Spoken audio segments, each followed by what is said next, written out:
You're all very welcome to the latest episode of The Racing Room, powered by AK Bets. It's Ronan Groom here in the hot seat this week with the usual suspects, AK, Harry, and Tony, to discuss all the latest stories and talking points in the racing and gambling industries. Gents, I hope you're all well, and I might just start with a little number sequence here for you, AK, and I'm going to read you out a few numbers, and perhaps you can kind of get what I'm alluding to. So 25, 25, 26, 25, and 30. What could that be? Is that when we go play darts after on a work night out? Is it they're my first five shots at the board or something? I have no idea. That's the peak temperatures for Royal Ascot Oh, this yeah. week. Very good. Your white shirt's going to get a right pasting, I'd say, by about So yeah, 12 o'clock. that's a good weight loss. I was gonna say, yeah, I'll be swimming out of that jacket instead of taking it off. But it should be fun. Looking forward to it. But in general, it's exciting start to be going over for and the pitch and I know obviously Cheltenham was a new experience this year, but how are you kind of facing up to the week and what are you thinking? What's in the sight? Yeah, just really looking forward to it. From what I've been told anecdotally, that the pitch we bought will be strong on some of the larger bets, hopefully, and people might bump into us. For people who are looking for a decent bet. Obviously, it's one of I don't know where it stands in the pecking order, but it was an expensive pitch. It's cost us six figures, so we've put a few quid into it, and yeah, really looking forward to it. Obviously, the weather is unbelievable. The boys are going over in the van tomorrow morning. I will be flying. I booked a seat 11A, so if there's any crashes, I'll still be there. And yeah, it's really looking forward to it. To be honest with you, it'd be interesting wearing the full shebang now instead of the shorts and t-shirt. But yeah, I think it's going to be really good. Don't they make you with Ascot? They make you wear your full brigade, like even when you're setting up in the morning. So you and the lads going in, you can't just wear your shorts, whatever it's set up. When there's no one there, they make you wear the full hat and everything. Oh, 100%. I think we've an Airbnb booked. We're gonna look incredible coming out of that Airbnb in the full get up and jumping into a van, which will be quite the sight, I'd say, for people walking past maybe. But yeah, I'm massively looking forward to it. I think I've been told that if you take any garment off, that you can't basically get around, or you'll either be told to put them back on, or you can't move around, and it's kind of alien to me, I suppose. But it's I think There's it's the nice. hat inspector. If you take your Nice, hat, nice to dress up occasionally, even for myself. So yeah, it's going to be good. And if listen, if you're at Ascot and you're in, I can't even think what the enclosure is called, but we're number 9 on the rails, Queen Summit enclosure. Queen Anne, there you go. I thought it was, but I didn't want to say it. Queen Anne enclosure. And yeah, we'll be there. And if you're looking for a bet and you want a decent bet, or if you want an average bet or a small bet, you're very welcome to come over to us and have a chat before, preferably not during, but we'll probably still speak to you anyway. Yeah, very good, very good. And setting up and stuff. I know there's a slight bit of worry about Wi-Fi and things like that. And of course, things that was discussed on Look on Sunday. How you set up for that, or is Yeah, like I think best? it's been a talking point for Racecourse. I've never actually been to Ascot. So Tony, you probably know more, and Harry probably know more about that. There's a little bit of debate, we might say, in inverted commas, between the bookmakers who use the Starlink, of which we would be one. Starlink has been banned, and we've been put onto a network that we have to use, and we're told there'll be people walking around policing that as well. I've spoken to a few tech-related people who'd be very good at the jobs and help us with our site, etc. And they don't see the connection between Starlink and Ascot's issues with Wi-Fi, maybe in Christmas past, but that's above my pay grade, to be honest with you. I don't really know these things.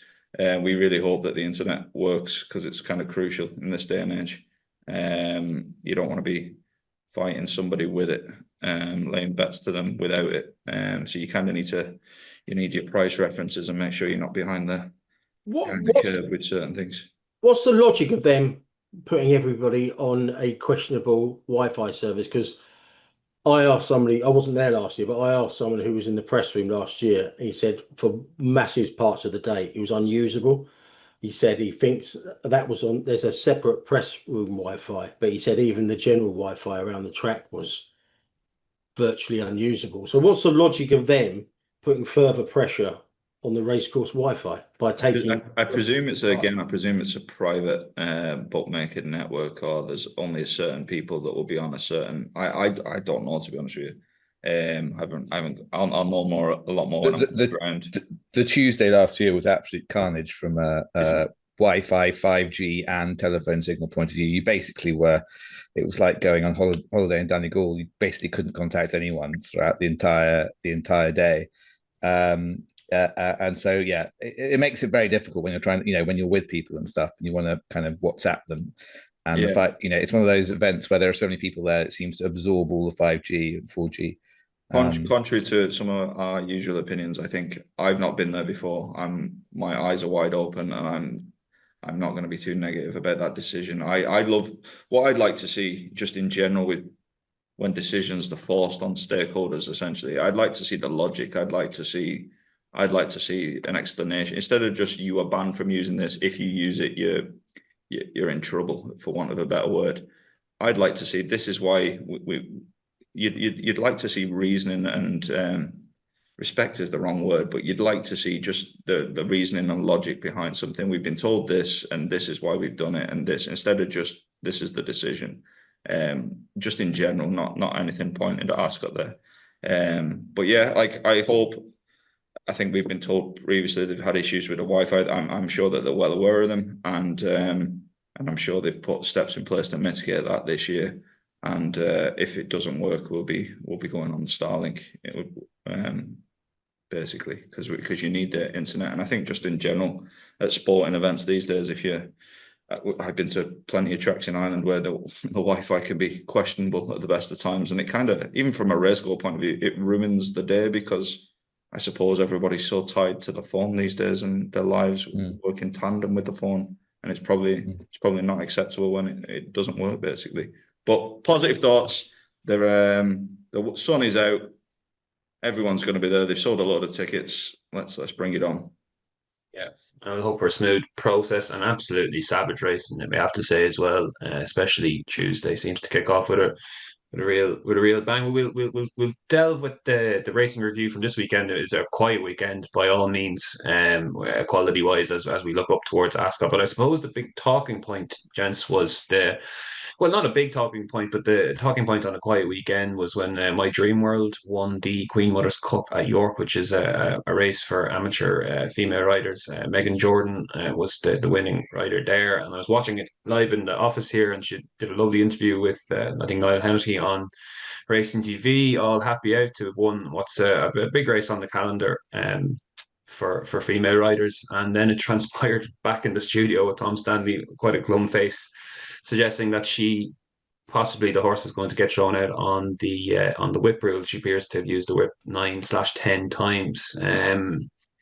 And there's been a few offences in the last week. Tony, do you want to jump in here? Yeah. What's the kind of view? Who are you going to call? Harry? Yeah. I was going to say, when you say 9/10, it is only one person in your phone director, isn't there, really?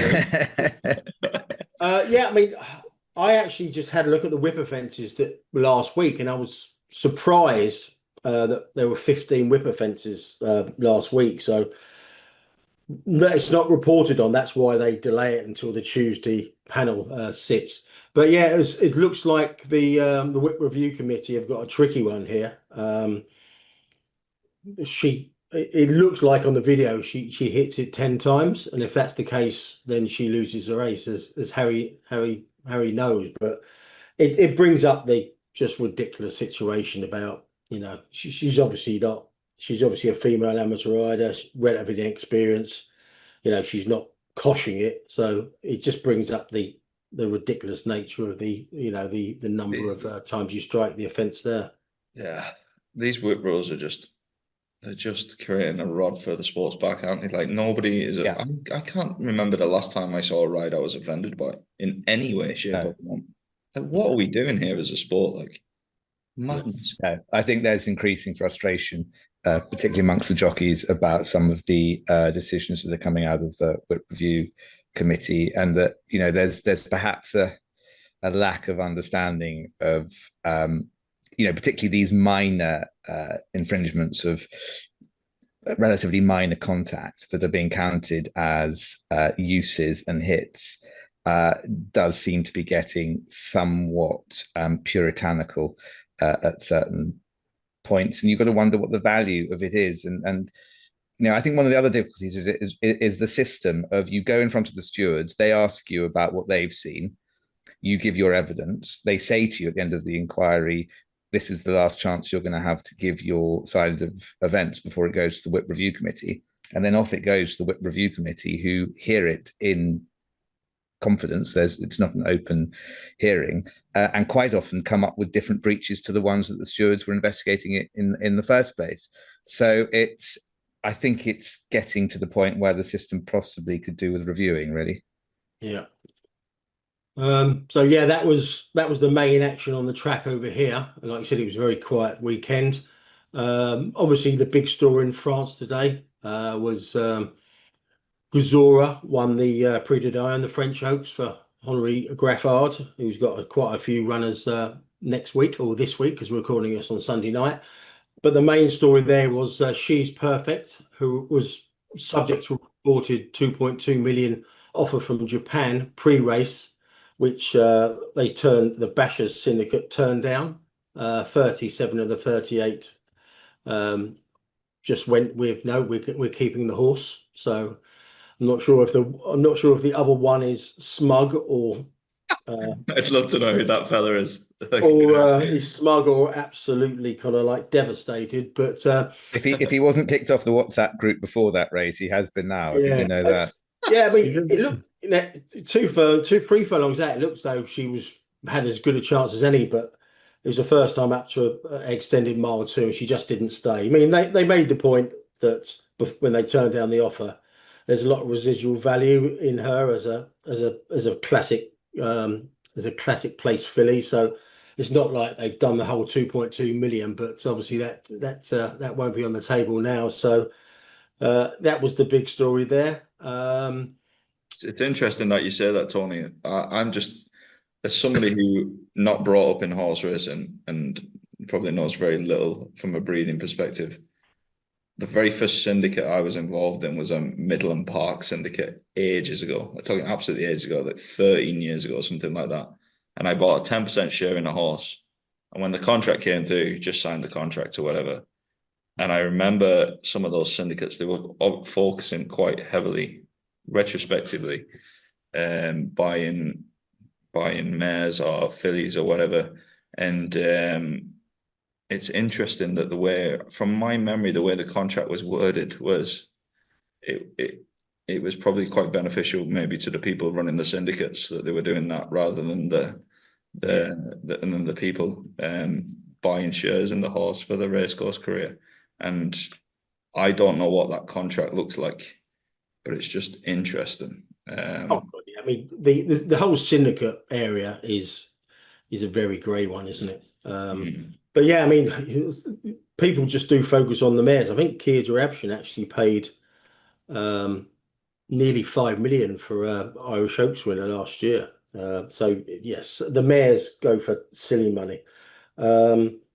On to kind of like other action on the track. Like I said, nothing really of note in any other racing, but obviously we had the Greyhound Derby, which got a lot of traction on social media. And I think Jack Richardson's got a question for Anthony on this, hasn't he? I'll read it out because I've got it in front of me. I'm not into the dogs, but my timeline was awash with the final yesterday. 1, any idea what they did right this year? Lessons to learn. And 2, was there any particular uptick in betting on it, AK? That's from Jack Richardson to Anthony. What they did right, I suppose, and it's probably related to the sponsor, I think. I don't know how much GBGB and Track's social media and things like that cut through. I'd imagine close to zero. The sponsor, Star Sports, very heavy on influencers and things like that. And Yeah, it's a difficult one because I don't even know off the top of my head, but I'm pretty certain you couldn't watch it anywhere this year, unless you were using a bookmaker's app to stream it. AK Bet Stop Bet, I think you could. There's a dedicated YouTube channel, Gone to the Dogs, I think, which Yeah, Danny Jackson and I Jonathan. must admit I haven't watched any sport ever on YouTube, bar the odd shot of Live Golf, I think. But I don't know how much that cuts through. But I think just the only thing I'm really on is Twitter, and I think it just really cuts through with some of the people who probably got to the track there and tried to promote the event. And I think Star do. You'd have to wonder what sort of state that competition would be in without Star Sports, to be honest with you, because I always thought it was half putting good money after bad, with that sponsorship. But like the Greyhound game owes so much to them, I think, because it's not even on TV anymore. But like you say, from a track perspective, I think we all saw the bets that were flying through. We all know Star laid bet. Massive volume, to be honest with you. Jeez, I can't think of a horse race that on track that we've took volume like that on from a singles perspective. So Wow. Serious volume, and it shows you that people will go to the track to have a bet if there's bookmakers that will accommodate them, and the racing's entertaining. Basically, it's like it's not rocket science. It's kind of the same problem you've got with racing, though, isn't it? Which is you can fill the stadium for certain events, Royal Ascot, Greyhound Derby, but it's about how you extrapolate that out through the sport. That's kind of the challenge. Before we go on to just one other thing, I was going to ask you, and it's related to Royal Ascot as well, and that Simon Knox blog about what the Star Sports field book. Would all of that be in cash? I'd highly doubt it. Yeah, I'd highly doubt it. I'd say there'd be clients there that are getting invites because it's a big event, and I'm totally guessing here off the top of my head. I wouldn't know and I wouldn't ask, but I'd imagine that I'd say it's a mix. But I'd say there's just there might be long-standing clients there and things like that. What would be my guess, as well as the day-to-day trade as well.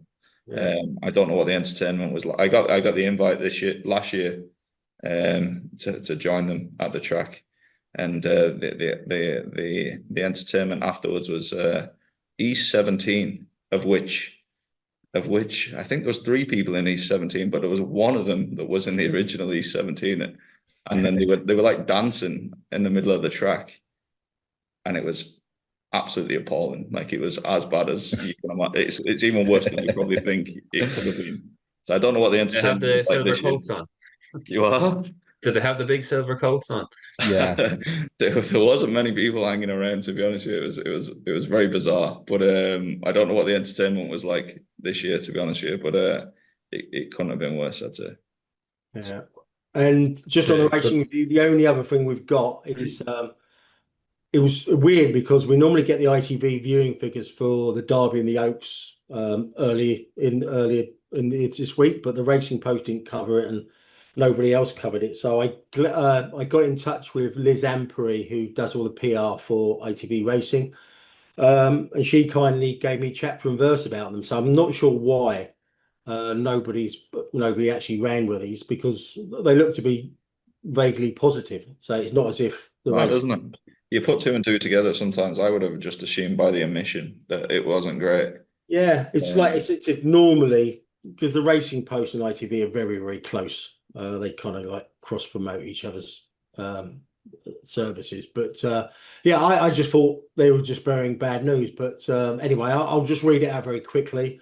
So this is from Liz Ampery. I haven't got the consolidated figures yet, which include mobiles, etc., as they take a week to come through. But the overnights were Derby 1.3 million peak, average 780, shares 13.7%. Last year was 1.26 peak, and share of 13.8. So basically very, very similar to last year.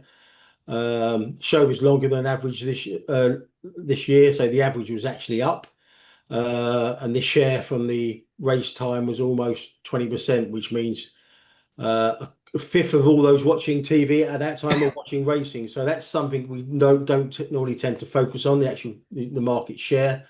The Oaks was down. The peak average was down to 744 from 846. But again, the share price, the share price, the actual share of the viewing figures was 10.9, exactly the same as last year. So I think reading between the lines and the sign off from Liz, which I won't read out, they were very happy with that. So just happy to put that straight, because I like a few other people would have been expecting them to be bearing bad news, but it sounds like like I said, they're vaguely positive. Like the devil in me always wants to know, as well as the peak. I'd love to know what the trough is as well, and all these stats. Like, you'd love to know. It'd be very interesting. For me, for example, I just turned on and watched the Derby and then turned it off, basically, just because I'd stuff. Yeah, they did say the Oaks was 744 peak and the average was 521. So if the peak was 744 and the average was 521, you can probably work out that some parts. How did they quantify that average though across? Yeah, I don't know. I'd say you Can we take this as chalk this one down as a positive story? Yeah, this is a real positive start to the pod. This is unusual. I was actually devastated when she came through with those. I was hoping they'd gone through from the floor. So yeah. Anyway, that's the racing view anyway. Not all doom and gloom, and I bet people the interest is there. Just got to get them to the track, I suppose. We'll kick off. Thanks for that, Tony. We'll kick off with a few of our topics, and I suppose the first few topics we'll talk about are football related stories. And an interesting one, I guess. A former Sky Sports News presenter, Alan Bentley, has been banned from acting as a director for 11 years after his Bentley Global Limited took 1.5 million from investors in the period between late 2019 and 2020, promising returns up to 20%. So he was taking money from investors with a view to placing bets on matches with an AI algorithm called Algol88, but there was no evidence of these bets, of the company using these bets on football in that period. An interesting one, AK, of what's happening here. Any view? I'm really interested, just for myself, just in Harry's view, I suppose. Like, how similar to this would this be to the Rory Campbell stuff, Harry? And then I can give my two penalty. Well, we don't really know what's happened with the Rory Campbell, and it's gone very quiet, hasn't it, for a number of months now. You hear anecdotally bits and pieces, but it doesn't sound like the investors are rolling in the money they've recovered from that situation at the moment. This is a very strange one, not least because that time period you referred to, Ronan, they were taking this money in between late 2019 to early 2020. That was the middle of lockdown, wasn't it? There wasn't any sport between late 2019 and early 2020. So it does rather beg the question, who was investing in a gambling AI box at a point where there doesn't appear to have been very much in the way of live sport. Perhaps people were. There was live sport because lockdown didn't kick in until March 2020. So that time 2020. Oh, have I got my time frames? So it says late 2019 to that's still March 2020, and there was a complete stop on. Yeah, I suppose early 2020. Yeah, okay. So that Belarusian table tennis was huge. Before 2020, but yeah, look, it's got some worrying features to it. It looks like potentially the AI machine that they built was in fact no more than a list of trading rules. Perhaps the most concerning element of it is that there's a suggestion that they may have been paying early investors with investments from later investors, which, as I think the solicitors who are advising the insolvency service have said, the sheer value of payments being made to introducers, early investors, could be seen as a typical hallmark of a Ponzi scheme. And I understand from some press reports that although he's been banned as a director for 11 years, that doesn't appear to be the end of it, because the Essex police are still investigating on a criminal basis. So one could well come back. But yeah, it's certainly got echoes of the Rory Campbell situation, and you wonder at what point, regulators might suddenly decide they want to step into these situations, and the kind of businesses that are offering these sums. They used Peter Reid, the Sunderland. I think he was. You stole my line now. That was going to be my gambit. Yeah. Who has not commented apparently on this, but there's nothing to suggest that he knew the first thing about it. You just get paid, I guess, to promote something, but it's obviously lent it a bit of legitimacy amongst football fans. And the whole thing, just as usual, seems very sad for the people who invested in it. The thing that stood out for me was using Peter Reid as your ambassador. To be honest with you, like, who was investing? Niall Quinn and Kevin Phillips. There's probably a lot of Everton fans who getting stuck in. It's absolutely unbelievable. Like 20% on football. Yeah, best of luck. Like just so much madness to it. But the most positive thing is, if there was any skullduggery, which there appears to be, I like to see the feds getting involved, because banning these lads who do wrong from being company directors is like giving them a little tickle with a feather. Like, people, in all seriousness, people be losing money. You can argue. You probably need to do a bit more due diligence, maybe, if there's literally nothing there behind it. But you like to see people paying for their misdeeds, I think. Yeah, I agree that just if this is as bad as it potentially could be, that just warning someone off being a company director for 11 years, almost an incentive. If that's the punishment. Encouraging, encouraging. Jesus Christ, do better next time. Yeah, mad.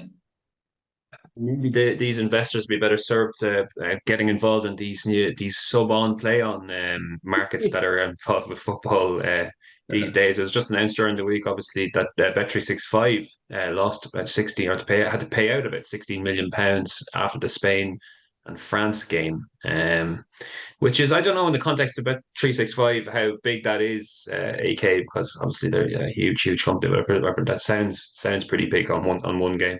Can you explain actually what's gone on here then? Because so there's like I think they have like a super sub or something promotion, and I think it was the Flutter group that originally came up with that idea, and it was copied by 365. But it was, when you play a first goal scorer, player subbed off, you get the guy that comes on. Basically, you half pay for it with the price you get, being substandard basically, but you get that as the concession around it.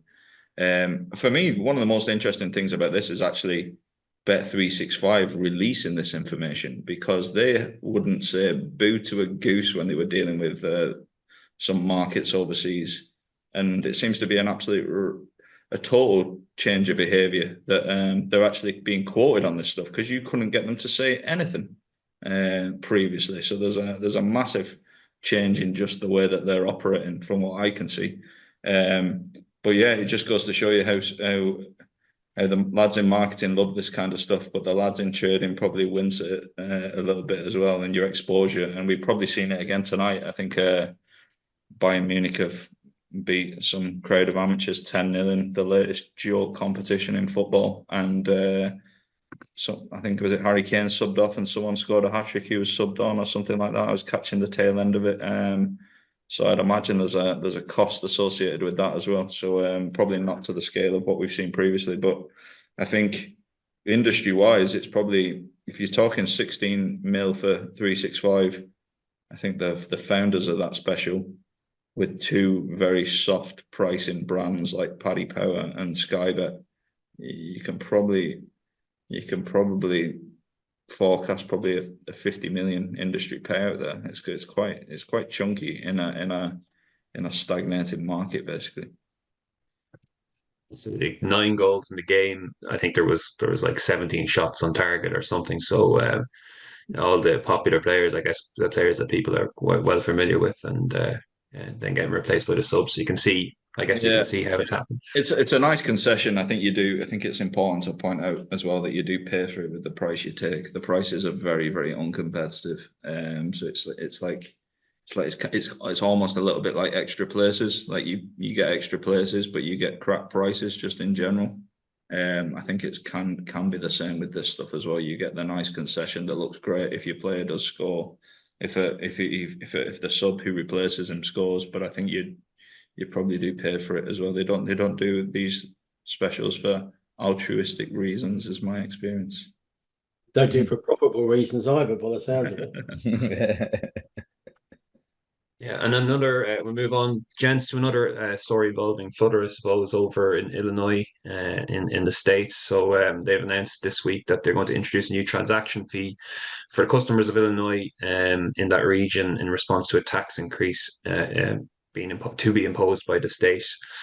So Peter Jackson, Flutter chief executive, warned that the decision could push Illinois customers out to unregulated operators. And we have discussed this at length, I suppose, or you guys have discussed this at length at different times, AK, but another kind of a real sign of the current state of play, I suppose, in the industry. Yeah, we've said it. I say it till I'm blue in the face, but it's a very high tax, high regulation environment, and all I see is people talking as if more tax can be absorbed by this industry, and it just can't. Tax is going to get passed on to the consumer, and I think it's really interesting, especially in the US, that starting in Illinois, Flutter have introduced this policy where you're going to get taxed on individual bets. Like you're going to pay a transaction fee to place a bet, and because they can't absorb the tax at the current rates. I think it's a warning that probably might not even be heeded in the UK and Irish gambling market. That just I don't think it will. I don't think it will be heeded because no one is going to care who makes these decisions that the taxes are passed on to the customer. They just aren't going to care.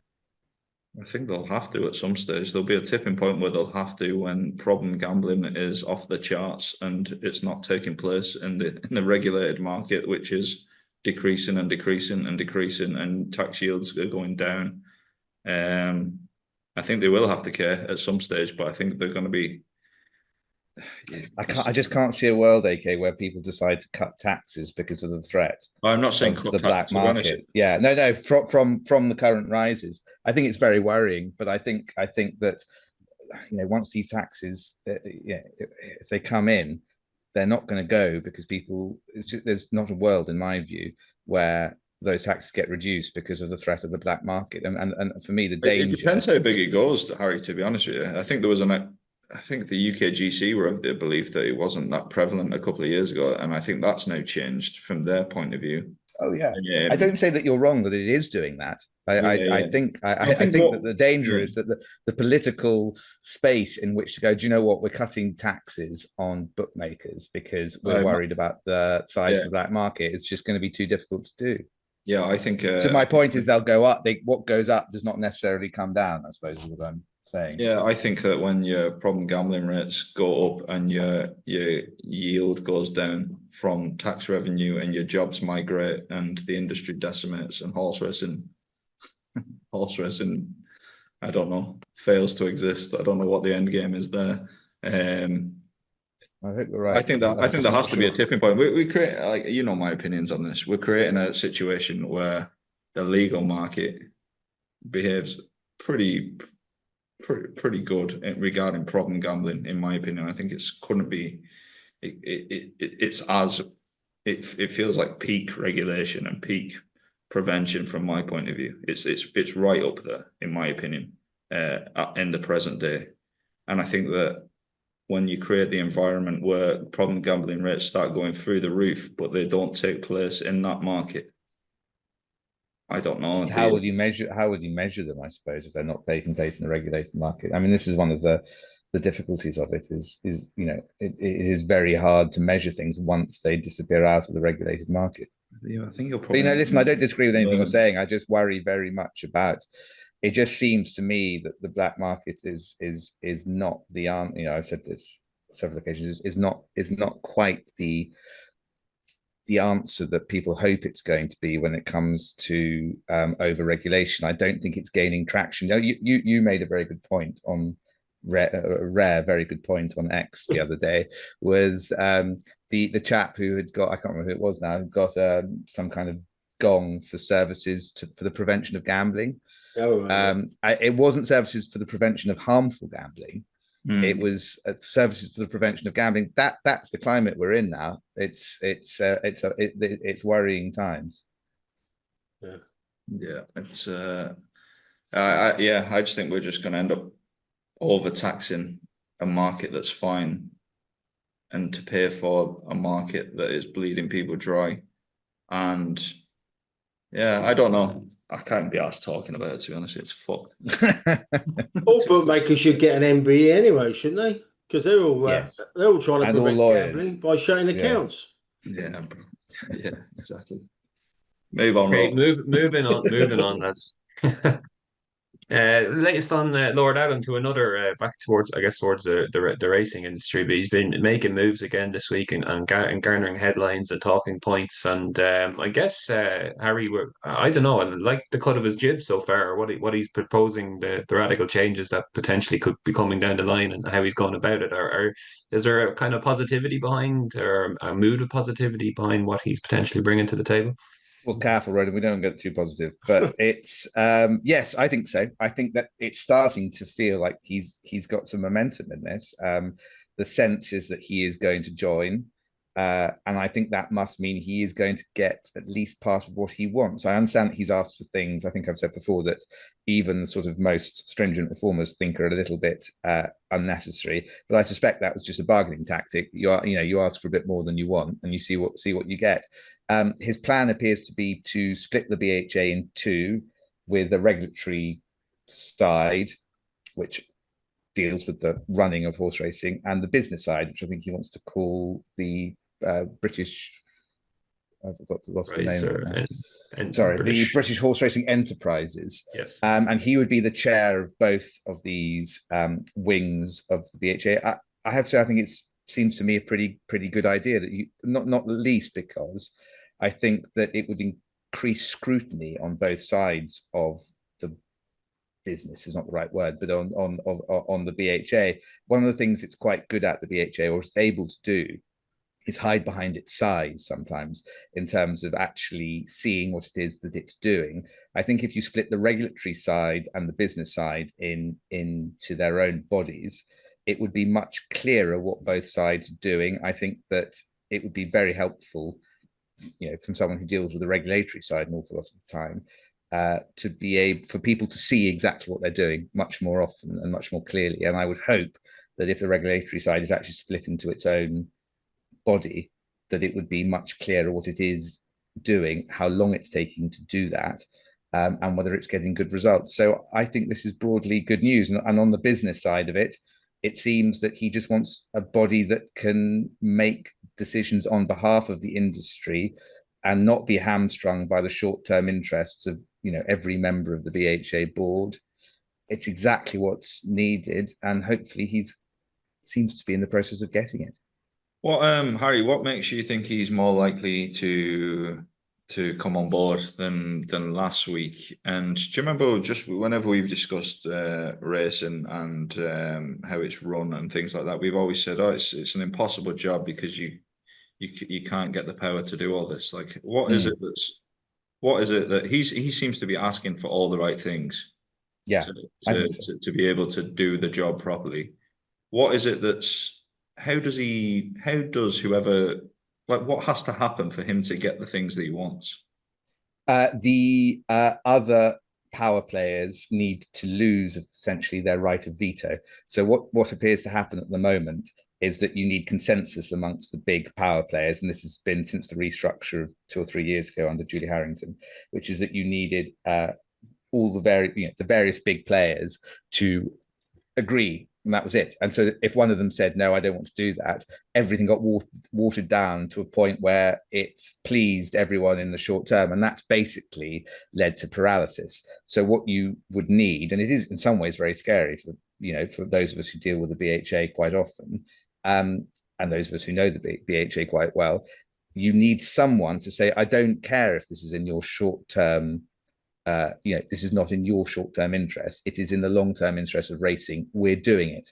So I think that is what he's essentially trying to build into the new governance structure. I get that part, right? So say these stakeholders that have the power of veto at present, what happens if a couple of them say, I'm not relinquishing that power? The key to this all, and it sounds like they're not budging at the moment, but they'll be under pressure to, is the racecourses. The racecourses, obviously, if they don't give up control of the fixture list to the BHA and Lord Allen, everything comes tumbling down. Because it does. That's why I think it will. Like, I know you're saying it's more likely that he joins. What's the incentive for them racecourses to relinquish that power of veto? That's the part that I don't understand. Because I think he may have been quite to do that. Well, I think he might have been quite clever in the way he's listened. I may be wrong. If he turns out to win this, I think he's been very clever in the way he's gone about it, which is he's waited up to the point where really there isn't another game in town for racing. It's Lord Allen or bust. There is no one who can step in to his shoes. And I get all that. I get all that, and I think he's played his hand unbelievably well. He seems like the smartest person that I've ever read about in horse racing. Like, he seems like absolutely off. He genuinely does seem absolutely off. Seems off the charts, like smart with how he's gone about this. But I just keep thinking he won't join.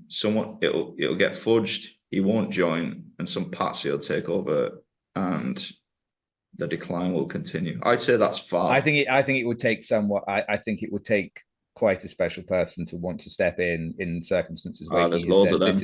There's lots of special people about. Yeah. Well, no, listen, they exist, of course. But it would be so damaging to the sport. I think that we can't turn the racecourses into pantomime villains here. They ultimately probably recognize that they want someone to step in, and they ultimately recognize this isn't working, and perhaps it's a question of trust as to whether they think that the person who is ultimately going to be making decisions on the part of horse racing is someone that they think will make the right decisions. So perhaps what's happening here to an extent is that they are testing each other.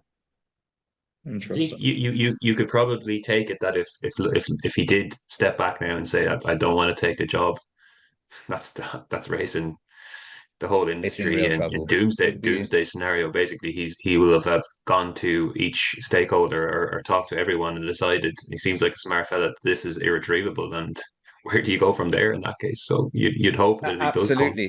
And it would turn into that Spider-Man meme of all the different Spider-Men pointing at each other as people try to blame each other for why Lord Allen has left. And that's again part of why he's played this possibly quite cleverly, which is, do you want to be who everyone's going to say was the organization that kiboshed the much needed reform of racing? Yeah, we wait with interest. Tony, do you want to move on? I think you want to briefly mention Joorabchian was in the news again this week with a few outright views. I think he was a Daily Mail article. Yeah, fresh from a similar appearance on Luck on Sunday a few weeks ago. He did an interview with Mike Keegan, who's the chief sports reporter of the Daily Mail. It was on very similar lines to the interview with Nick, actually, which was quite close to the bone in parts. But I just pulled out a few bullet points of what he said to Mike Keegan. He reiterated his claim that racing is a secret society. He claimed in the last 3 months he's heard of 2 suicides, and alcoholism and drug abuse has swept under the carpet. He then went on to talk about lack of proper pay in the sport. He made a pointed criticism of Nick Luck, saying Nick Luck directed he directed away from these subjects, and the racing media, quote unquote, does not want to kind of like get involved here. They swept things under the carpet as well. We know that's true to a certain degree in what we've covered. He was critical of everything. Was pretty critical of flat racing, and something that Mike Keegan got him to admit he's invested 80 million in. he seems to be investing a lot of money in a sport that he has no confidence in, which is quite bizarre. He compared a flat Epsom to the buzz of the Belmont Stakes at Saratoga, a race he attended last week. He went on to talk about gambling stables and how they're a negative. He talks about low prize money and bookies just take. Does Ammo sponsor any races, Tony, that we know of? Not I'm aware of. I mean, it sounds like he was talking about he wanted to set up a charity next year, presumably, to put a bit of money back into the sport. But how that's going to be funded? But no, it was a lot of critical comments. It's just bizarre that if he thinks so lowly of a sport, why would you invest 80 million? Now, I appreciate that 80 million is inflated because he's got a lot of big backers behind him in partnership, like the Nottingham Forest owner, etc. But yeah, I mean, go and take a read of that. It's free to read on the Daily Mail site. It's like I said, it was kind of like barb after barb about on racing, and he clearly doesn't rate the sport. And perhaps we found our new BHA chairman, Kia. Money, no object. I was going to ask, why do you get involved to such a level if you see so much wrong with it? But He just sees himself as an interrupter, doesn't he? And if you go down, if you've got that much money behind you, basically you can say what you do what you want as long as it's in a legal framework. And he just feels like he's in a situation where he's going to blast off whenever. Yeah. We'll probably see it again or hear from him again at some stage, I'd suggest. Tony, do you want to take the kind of worrying development with the Flutter redundancies that were announced this week? Over 220 people may end up having to take redundancy with Flutter. I think the vast majority in Leeds, I think, but a few in Dublin as well.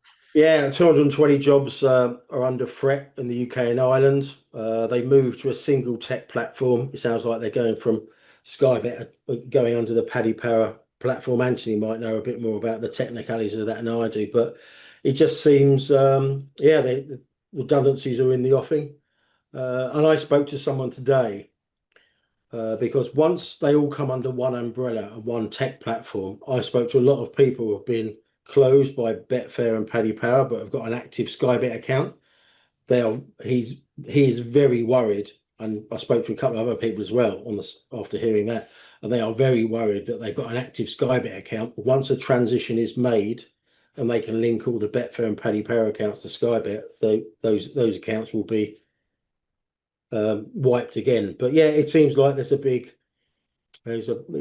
cost saving there because, like you said, on the tech side. But whether or not that's a good thing for the industry, the bigger players are getting bigger.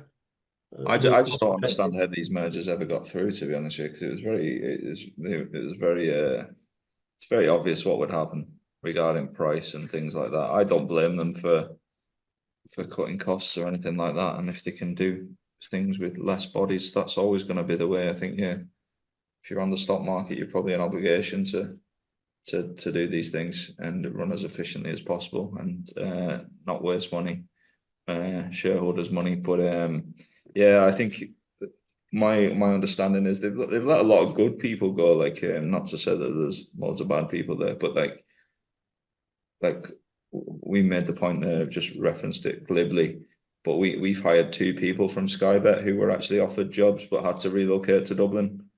So we've hired 2 Skybet traders, and I think some of Skybet's trading seems to have got rid of a lot of very historic traders, like old traders that probably helped build that trading department, I'd say, in a company that went from nothing to quite a lot. And I think that can probably grate a little bit. And I haven't worked there for 7.5 years, and I'm always massively impressed by what they do from a company growth point of view. It's absolutely off the charts, but from a trading point of view, it can be I don't know. I'd probably differ with some of the ways they go about trading. I think from my point of view, but they've let a lot of good people go, and I think that's very. I think when you have to remember as well, and this always happens post mergers as well. But like, there's been, I don't know if this is round 3 or round 4 redundancies across various departments in those companies, and I always just think you can have lovely offices, you can have a nice tennis table, and you can have a nice canteen and stuff like that. But if you're on the chopping block every 12 months, it's not great fun, I'd say. So yeah, it's not ideal. But some good people have left, and I hope they find jobs in what they want to do, because you never like to see people being made redundant, I suppose, unless they want the money. Tony, do you want to briefly mention the Racing Post Racecourse Prices Index that was published this week? I guess I didn't get a chance to read it myself, but what's all this about? No, I don't know. Someone flagged it up on X. I think it might have been the Richard Griffiths lookalike from with Nal and I, SD Racing Services. He said Racecourse's price index in the Racing Post. Apparently, so Andrew Collinson of the Racing Post has done some formula whereby he identifies through various factors what he thinks the best value racecourse is. And Newbury came out top and Fosslas bottom, and Goodwood came third last, actually. But I'm not sure about the credibility of how he goes about assessing that. I mean, some of the factors are how close they are to the nearest station. There was a couple of other things I thought was questionable. TripAdvisor ratings. I mean, you can make your own up there, can't you? And the other really bizarre one, which he actually weighted in this in his analysis, was how the bands that rate on Spotify that play at the tracks.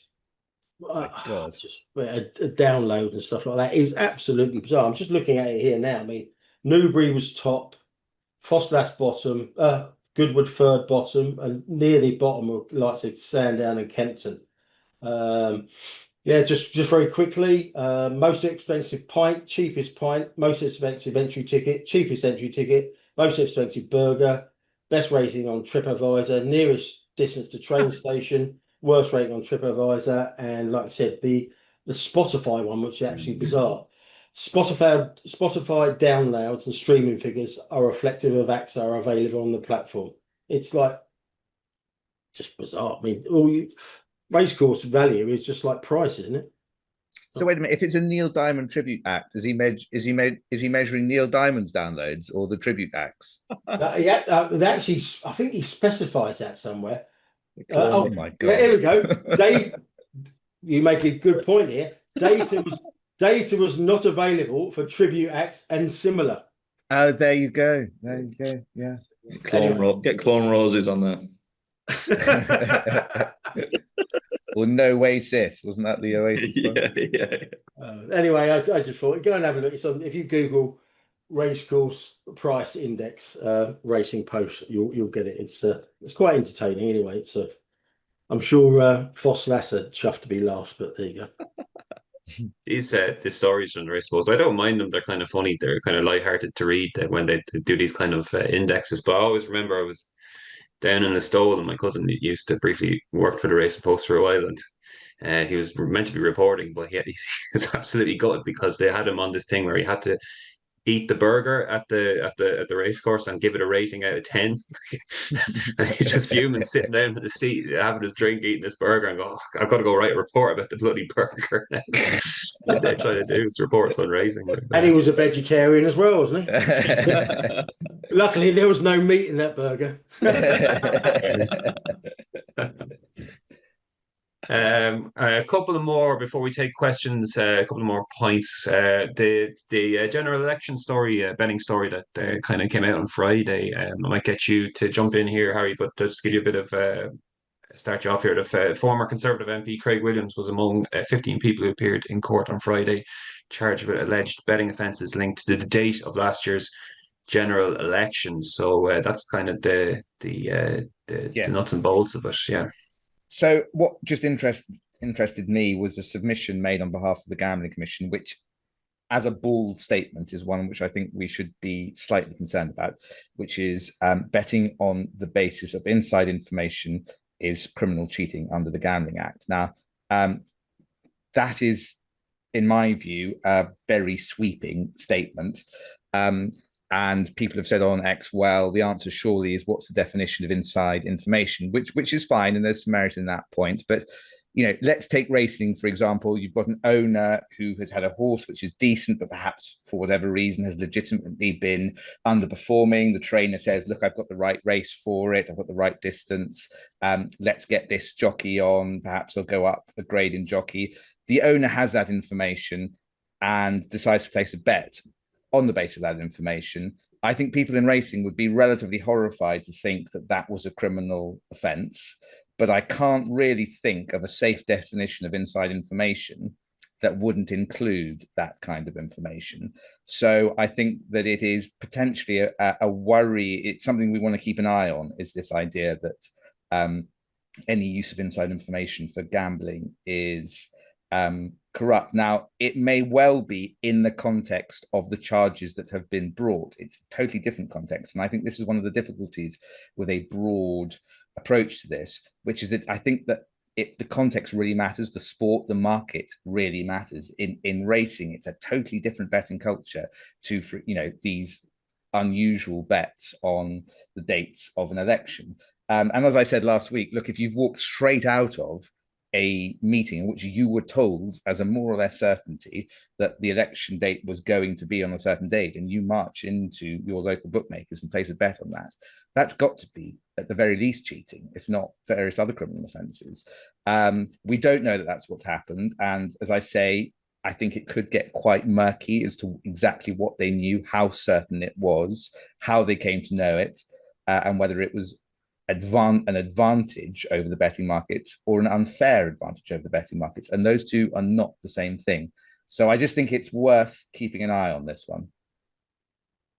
We'll see how it develops, but we'll go straight to questions from the crowd, lads, and we might bomb through these. We'll start off with Tommy Laws. He says this is more of a rant than an actual question, but he said he noticed the Racing Post app and ITV Racing show third in the placing when they put the results out, I guess is what he's meaning here. When it's only each way, one or two, so they show the third when there's only two places in the race. Is there any reason for this? Tony, do you want to jump in there? Yeah, this bugs me as well. I think it might be just kind of like they've missed the changing each way turns because of non-runners. It could be that.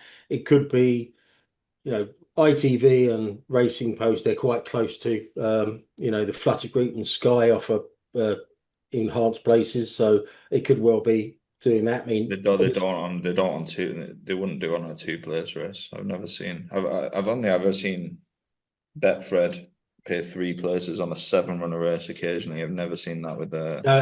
It's like Sky do that quite a bit, and I think a fair few firms do that. But you're right. They should play the stand. They should put up the 1-2 when there's 7 runners or less. They shouldn't be.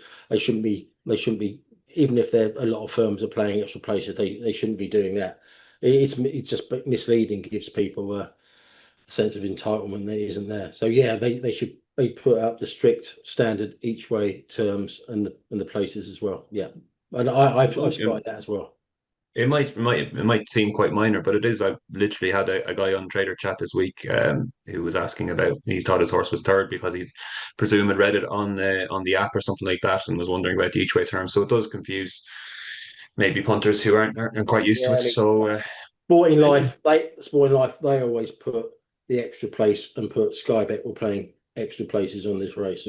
I tell you what, just being on track, there's absolutely nothing worse than a non-runner in an 8-runner race and a decent Rule 4 and the person's horse finishing third or second or first, and you're just like, oh my god, it's just you're trying to explain to them and they think they're being robbed, and you're just like, no, these are the rules. It's like you're trying to explain Rule 4 to somebody who doesn't know the difference between 13 to 8 and 7 to 4. Like, it's an absolute disaster. Yeah, great for not happening this week. AK, it's just there'll be even more sweat coming down your face. Joe Gibney's asking about just a kind of general question about the involving the Basher Watts Syndicate, and She's Perfect obviously turned down that huge offer this week, and pondering himself, if you owned a horse, gents, are you doing it all for the profit or the potential glory? What about you, Harry? If you're getting offered the 2.5 million, are you taking it straight away and heading off to I mean, Barbados? I think I'd sell anything for 2.5 million, frankly. But it's no. Look, they can't. You can't win. Can you? It's a bit like Constitution Hill. Why aren't you racing him? Why aren't you racing him? Why aren't you racing him? Why did you race him? You know, and it's the same thing. Why are we selling all our best horses to these far-flung jurisdictions? And then when someone says no and races them, oh, what an idiot! Why didn't he sell? Look, I don't think no one sensible gets into horse racing to make money from it. And one of the things that racing has to be really careful of is that it maintains the extraordinary support of people who are willing just to burn cash in order to own racehorses. I do it for the profit. I do it for the profit. Pure profit. There's no glory. Pure profit. Me and Kia have the same opinion, actually. It's just all about the profit. I don't think Kia's made a profit in a hurry.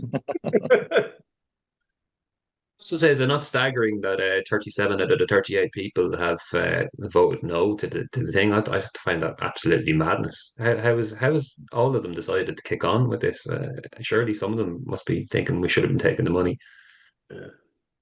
Yeah. You'd have thought someone. Well, one did, of course. One did. You know, we have the judge. Yeah. Close his account, Ronan, would you there? I think he's just he, as soon as they've gone by the line in the pre to the end today, he's obviously got on the WhatsApp group straight away and given yeah. Robert is typing. Oh God, fucking get him out of the group. Trying to buy it back now for £2 or something. Yeah. No, listen, they should have rated. Look, it's great that people do this. Of course it is, because it's what the sport depends on. And there's not, the fact that there really isn't a hope of making a profit is a real problem. And as I say, we rely on the kindness of strangers, basically. Indeed. Regular questioner from WV Horse and Cricket. Why are Bath getting a prime time slot on a Saturday afternoon when the average price to the winner is £3,763 and entrance fee is £34? Arc course, obviously. No wonder British racing is past the point of no return. Why would you own a horse in the UK? I guess another bit of it, not really a question as such, lads, and we discussed this kind of already in the chat about the fixture list, but another point there. We go on to Ian Mackey's question for AK. Why do AK bets not price up LPGA Tour events like everyone else? Not even the majors are getting priced up this week.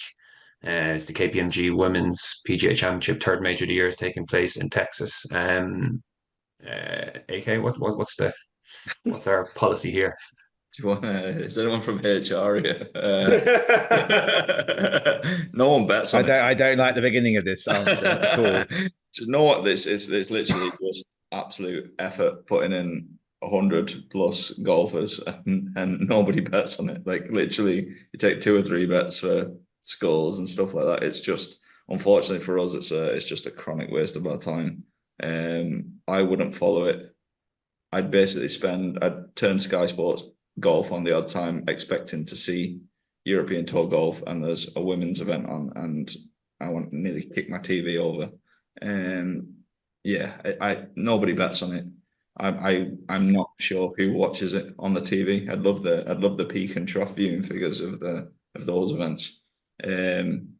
Just doesn't do any business for us, to be honest with you. It's unlike women's tennis, which is a fantastic turnover sport and good to watch. No one bets on it, so we don't bother with it. Lee is asking, and she starts this question with no idea if you'd be able to answer this, which is always a great way to start your question and gets read out for sure. But do ITV and RTV artificially add noises or sounds when the horses are running to their broadcast? The microphones can't possibly pick up the hoof or ground noise from all around the track. Tony, you have any insight here of how that's done? I did. I got in touch with Richard Hoyles, and he kindly gave me this answer. This goes back years to the old coconut sounds on the BBC. Presumably, BBC used coconut to replicate horses' hooves. That's like the Life of Brian, isn't it? Don't they run around with them? Or no, it's the other one. The other one. Yeah. Anyway, Richard continued. Yes, there is an underlay which is mixed with the actual Atmos mics. These days, there is a better mix of actual and effects, but the answer is effectively yes. So if you're watching any racing, there is a lot of engineered sound, shall we say, to go with the commentary, which was news to me. There you go. There's your answer from the there you horse's go. Well, mouth. very good. Sam Wilson with a question for you, AK. As far as racing and the media are concerned, why is a successful punter being banned from betting freely? Why is a successful punter being banned from betting freely absolutely fine, but losing one from being prevented from betting as much as they want some sort of existential threat to racing? Ooh, That's a good question. I'm getting the popcorn out for this one. Yeah, I must have spoken about this before. I probably tweeted about it as well. And I'm just of the opinion that, like, listen, I've worked in the industry since I was 18. I've gambled significantly during various parts of that, won solely for about 4 or 5 years. So I can understand those frustrations as well. I just think, especially in this day, I think previously in a looser regulation time, I think winners were accommodated a lot more than they are now. I just don't think it's very. I think just the high tax, high regulation environment, high product fees, high everything essentially, apart from profits. I just don't think it's conducive for plus EV or expected winning gamblers and legalized bookmakers to have a mutually beneficial relationship. I think it's very, very difficult to find a situation where it's mutually beneficial. You still get people that were born in 1965 getting onto us saying, I'll mark your card in the morning at 10 a.m. for a bet to win X. And it's just like, it just doesn't, there's just of no value for that, unfortunately. It's just not like it was previously, I think. And that is just the reality. The second part of the question, I think he says, but are losing one being prevented from betting as much as they want? For me, I think people should be able to bet as much as they want, as long as they can afford it. And it's not going to put them in peril. I've said this before, but if somebody owns five houses and wants to bet or do X activity that isn't betting, and spend 4 of those houses, people might disagree, but I don't have much of a problem with it. I'm of the belief that people should be able to spend disposable income and income as and assets as and how they wish. I personally have the opinion that one of the biggest decisions anyone will ever make financially is getting the mortgage for the house, and the amount of people that sign those deals and don't understand them, it's frightening. I don't know. I don't know how to answer the question, to be honest with you. But I just think people, as long as they're not putting themselves or those around them in any kind of jeopardy, I think they should. I'm big on free will, no matter what it is, and not just gambling. Move on to the next question. I'm trying to surmise what a lucky a day has asked here, and you might jump in, Harry, or if anyone else wants to jump in here. So he's just asking, does the switch to funding via media rights disincentivize racecourses from attracting terrestrial TV viewers and even physical meeting attendance? And probably, I think what he's getting at is the idea that basically deals with bookmakers to show media rights has meant that it just doesn't matter so much anymore whether you have people bums on seats or terrestrial TV. And yeah, I think that's happened in greyhound racing. I think we've had meetings without people present, it's a reasonable question. I don't know the answer, but I think at least I've interpreted the question, but I don't really know the answer. Right? Yeah, I think we kind of see that in racing, certainly, and in this country anyway, that might be the case as well. So, and final question, gents, from Derek O'Donnell, addressed to Tony and the team.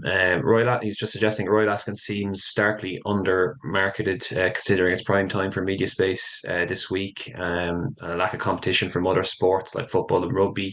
Surely this is a missed opportunity for positive racing attention and focus. So, is that do we feel we could be doing more here at Royal Ascot and it's prime time this It's a bit early to tell, isn't it? I mean, we can talk about this when Tony gets the attendance figures after the event, but I'm not sure we can talk about whether Royal Ascot's been a success until it started, can we? I think it's fair to touch on. I think on my timeline, the Greyhound Derby got a lot more build up on X than I've seen on Royal Ascot.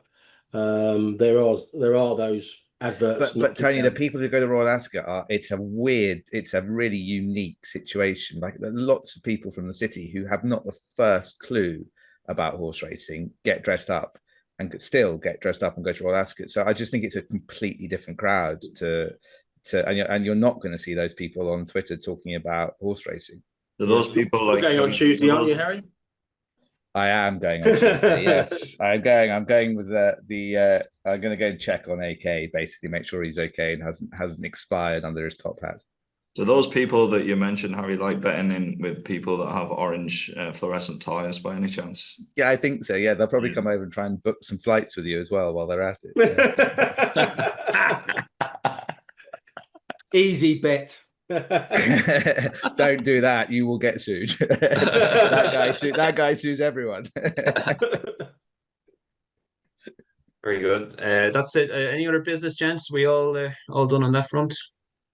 No, all done. All done, mate. All done. Thanks very much, Ronan. Yeah. No problem. If you give me just 20 seconds and indulge me here for a second, gents, I just wanted to pay a very quick tribute to a former colleague of mine. He passed away a couple of weeks ago. I used to work with him at the Racing Post on production desk, Mark Fryer. A huge racing fan, and I know a lot of the lads that work with him and worked with us there at Racing Post listened to the podcast, and they were sadly couldn't go over to his funeral this week, but the lads were there and said it was a very nice send off for him, and just very sad to hear about it. But just wanted to give a nod to him. He was a huge racing fan, huge great bettor. He used to bet all the French fancy things for the classics, and he'd know about them months before everyone else. I think he famously backed McAfee to win the Guineas that year. I think wasn't he 80-1, the Mikel des Angles thing that won the Guineas. So just wanted to pay a quick tribute to him, and hope thoughts and everything with the family and friends. So I'll quickly finish on that note, and then obviously we're looking ahead to the week. Tony, I just wanted to did you want to tee up your kind of editorial kind of this week of what's the plan? I presume tips for each day of Royal Ascot. Yeah, I've been doing them on the day of race, going up about 7 o'clock in the morning once we get the going updates every morning. So yeah, there'll be 7 a.m. on the day of the race. So yeah, Tuesday to Saturday they'll be going up. I stuck up one today. We're just teeing up all the stats and info stuff for Tuesday to give people a head start. And my bugbear about bookmakers having to be kind of like press ganged into paying out on balloted out horses. But yeah, every single day, 7 o'clock, around 7 o'clock in the morning, you'll get my faults to ignore. Yeah, happy days. And Ronan, what about you? What are you pushing at any prices, or how are we trading it for the week? What are we doing? So very much so. You teed me up nicely there, okay? So we'll be hugely competitive on all the big races this week. Obviously the Group 1s and the Group 2s and the big 2-year-old races now. So if you fancy one of these fancy smart 2-year-olds and or the Aidan O'Brien good thing, AK Bet's the only place to be. So check us out on Oddschecker. We're invariably going to be bold pricing on all the big races this week. And obviously, if you're having a bet, always check out the AK Big Prices tab, because besides that, we also have the best prices on the Club World Cup, T20 and other sports besides. So if that's it, gents, we'll leave it there. My thanks to you for your time this week, and I hope everyone has a good punting week at Ascot and enjoys the sport, and we'll see you this time next week. Cheers.